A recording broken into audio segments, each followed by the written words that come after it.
हमारे यहाँ हर बंदा इसी टेंशन का शिकार है कि यार मेरा जो रिस्क है उसके अंदर वुसअत नहीं है।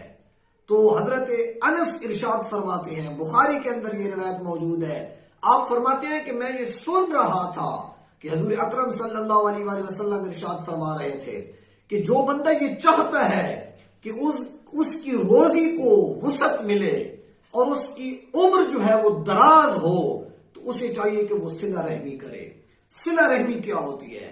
सिला रहमी ये है कि इंसान अपने जो है ना रिश्तेदारों के साथ अच्छा सलूक करे, उनके साथ नरमी का लहजा रखे, उनके साथ अच्छा बर्ताव करे, उनकी जरूरियात का ख्याल रखे। अगर अल्लाह ताला ने उसको अता किया है तो वो अपने माल से अपने रिश्तेदारों के अंदर जो जरूरतमंद हैं उनको वो माल पहुंचाता रहे।